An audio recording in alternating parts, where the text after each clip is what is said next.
The Dragon and the Phoenix. The story begins with a young bird born in the Age of Flames. This bird was born on the edge of a volcano in the prehistoric age. The bird had beautiful bright color, as a bird of flight among the rising volcanic air. Usually this bird is taught how to fly at a young age, but in this case its parents had died. Hungry and alone, the young bird was nearing its end. As it was getting weak, it hears a bird call in its language calling out to it. The little bird followed the sound of another bird of its kind, to find that it led it to the volcano mountaintop. There stood the little bird close to the edge, and it hears a voice, a sound calling it, telling it to jump. The voice said, "Jump and you will learn how to fly." Like a voice of encouragement from its parent, the voice keeps saying fly. Following its natural instinct, the bird jumps into the volcano, spreading its wings and gliding into the future. In the volcano was a portal to another world, a string of multiverses, time after time and portal after portals. Like a flash and in an instant, the bird took flight into another world, and it finds itself merging with the hot air of the volcanic flames. Through the portal of the time stream, the bird of flames arrives in another timeline. In this timeline, the earth has cooled down and was filled with life. This world was filled with forest, plant life, water, streams, lakes and rivers, and by now the land had settled into its natural shapes. Upon entering this new world, the little bird landed wrong, hurting its wing. The little bird is hurt and yelling out. From afar it looks out into a calm lake, as the sun starts to rise in the backdrop. Hurt, the little bird becomes silent, and, as the light shines on his little eyes, the bird sees a large shadow in the water. The shadow comes closer, and once more the bird is faced with death. The shadow became this bright and shining creature that had scales that shined like light hitting the surface of the water. It was long like a snake but clear like a fresh mountain stream. This creature sensed a young bird in distress and came close to investigate. Strange, the creature thinks this bird has come forth through time, without the ability of time travel. The creature was a dragon, a dimensional being. Through of Earth's history, this creature have been seen as a sea serpent, a river dragon, even said to have flight. The dragon is a being of the universe in all its glory, and a master of travel. Just as it is natural for a bird to fly, it is natural for the dragon to travel to all worlds without being seen. The dragon saw the little bird dying, and he said with his mind, "I shall name you the eternal flame," and the dragon swallowed him whole. The bird traveled through the dragon's transparent heavenly body, and all the way to the end he came out like a fine grain of sand. Then from that sand, like dust rising from the ashes, came a fully grown bird of flames. The bird gave thanks for his new life, and the dragon would tell him of his newborn powers. "You are a flame eternal and everlasting, a symbol, you stand the test of time. When your flames burn out, it is lit again, and again, over and over. From your ashes there is a new.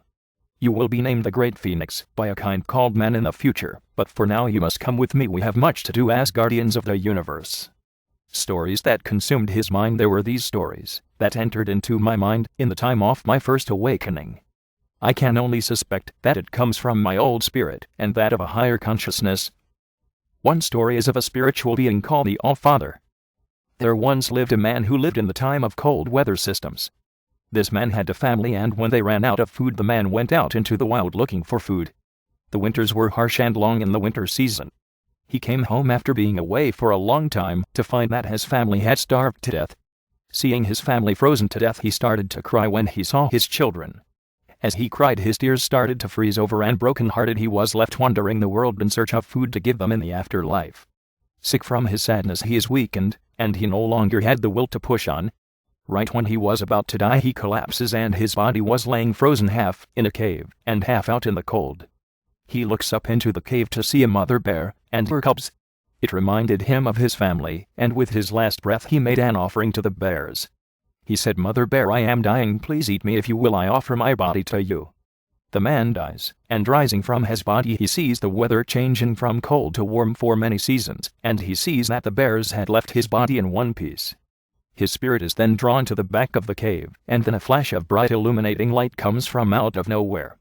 In it emerged a large beast made completely out of pure light, and it was long like a snake.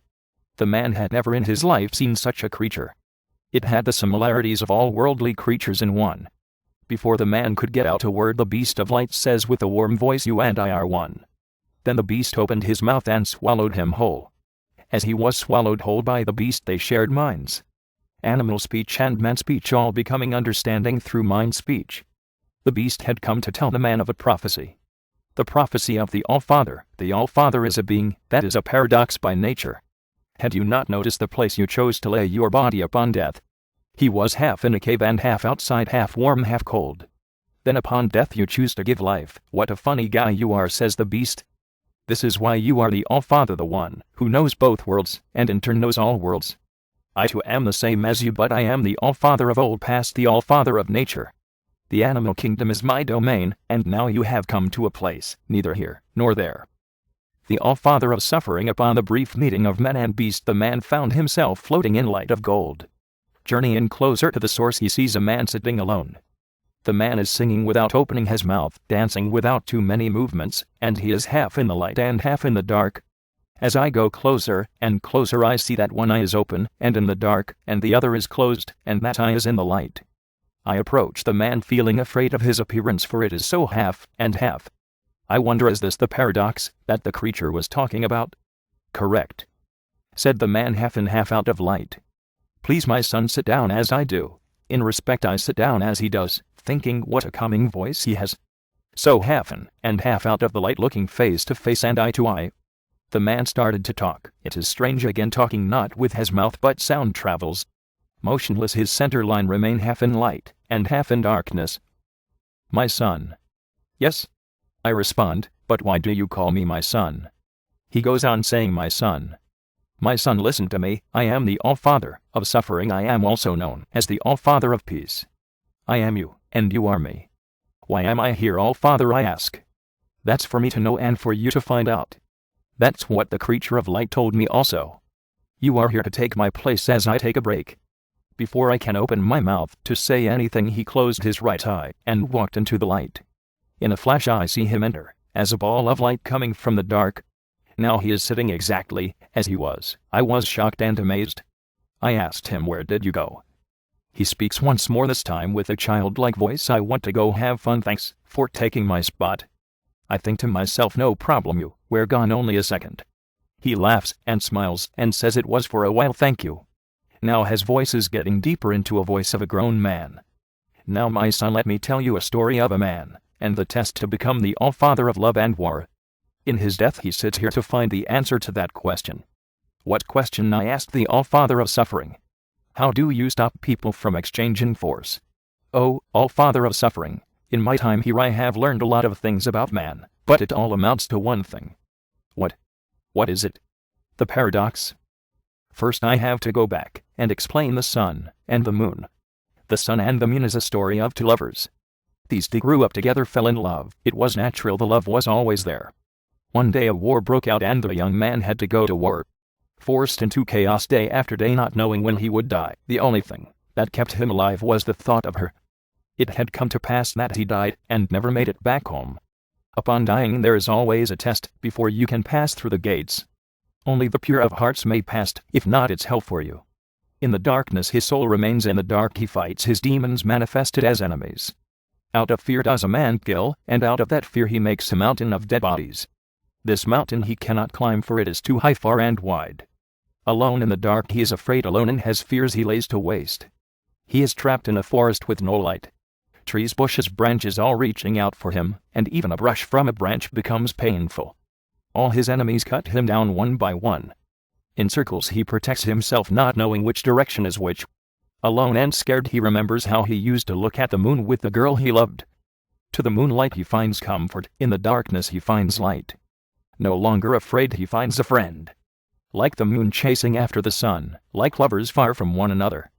He patiently waits by the light of the moon. When the sun came his spirit travels into the sunlight. The one that waits out of love awakens the fallen friends and foe. He is like to the dead, like sunlight is to the dark. Light chases dark and dark chase light, each taking turns becoming, and none becoming.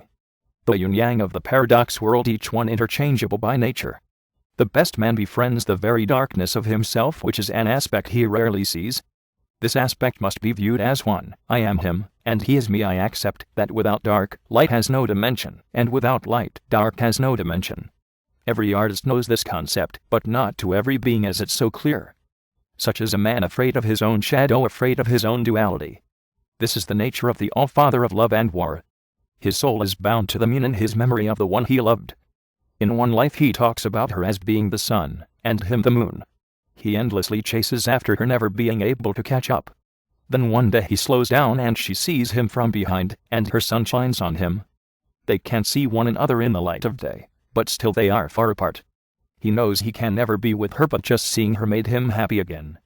All that time he was chasing her, he just wanted to see if she was doing okay. If you look outside, sometimes you can see the sun and the moon in the same sky in the light of day.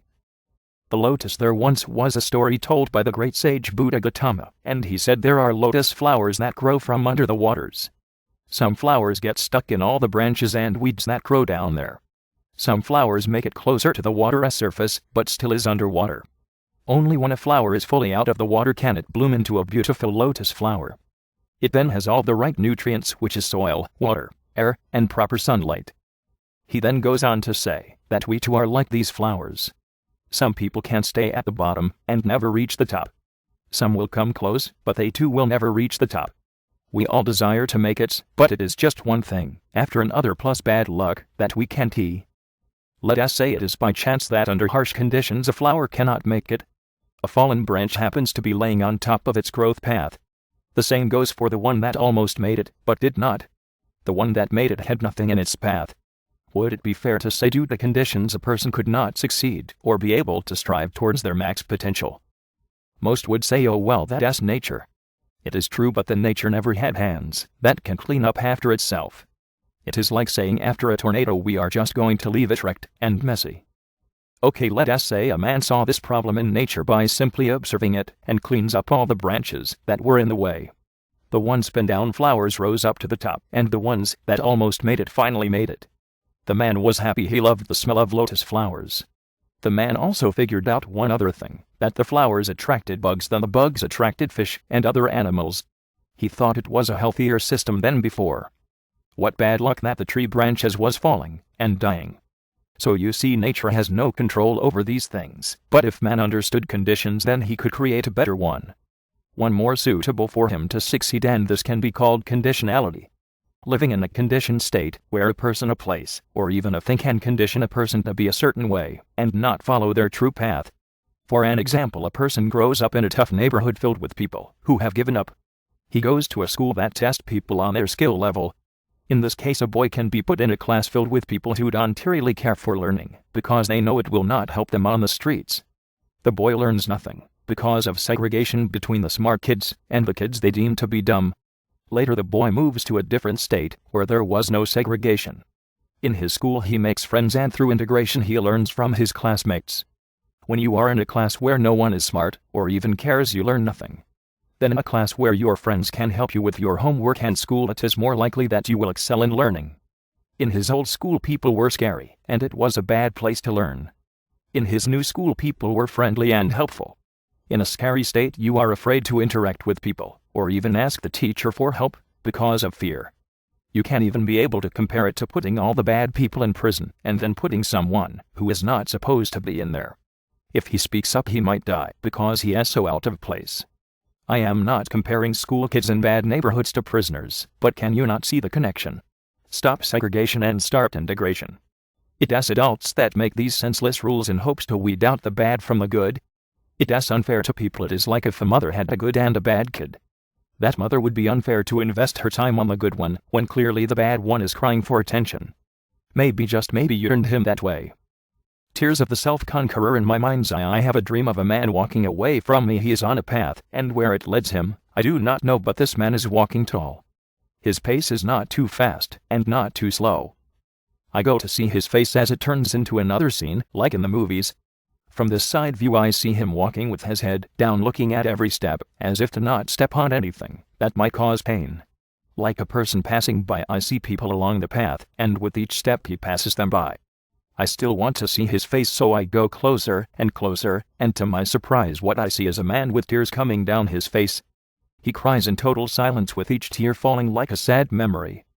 When I reach the front I see the man no longer in tears, but looking straight ahead with a fixed gaze, like he is looking straight at me. This look I find to be very powerful, because it was a look of someone who can see right through you. This was a look that can pierce right through a person and everything. Then a feeling comes over me that can give a full-grown man the goosebumps. I noticed at this time that from a different angle the path has not changed one bit, but now it looks like the man is walking in place. It looked like he was on a treadmill, but this time, as I looked up to see him, his eyes were closed. His walk changes to a slow pace, each movement perfected, and at this time there is no path.